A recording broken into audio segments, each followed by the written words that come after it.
আপনার নাম কি তা? গীতাঞ্জলি বিশ্বাস, কোন জায়গার বাসিন্দা? সাইদার পাড়া। কি হয়েছে কোন তো?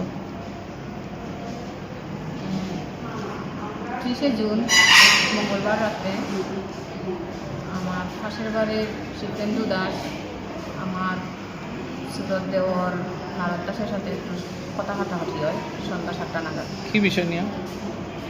রাজনৈতিক কথাবার্তা নিয়ে। তারপরে তো কথা কাটাকাটি করার পরে যার যার ঘরে যে ঘুমাই গেছে।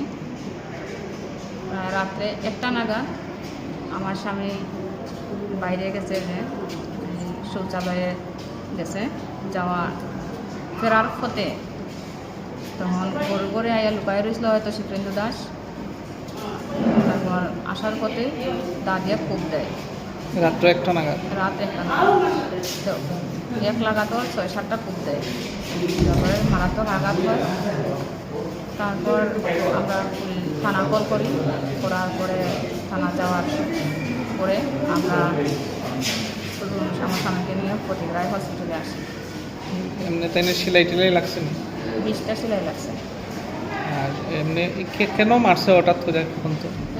পুরনো একটু শত্রুতা ছিল, যে আমার 2 বছর আগে আশ চুরি হচ্ছিল, তখন আমরা কেস মামলা করছি থানাত ধরাও পড়ে। ধরা পড়ার পরে থানাত যখন লইয়া আইসে তখন থানার থেকে ফলাইয়া যায়। তারপর 2 বছর নিখোঁজ আসলো। 2 মাস আগে বাড়িতে আইসে, ভালোই চলাফেরা করতেছে, কোনো কিছু নাই। হঠাৎ করিয়া সেদিন রাত্রে ওই কারণেই হয়তো ওরকম করছে। আপনারা কী তা চান? আমরা চাই যে তাড়াতাড়ি ধরা হোক, তার শাস্তি দেওয়া হোক, আর আমার স্বামীর চিকিৎসার যা খরচ আছে যাতে বহন করে।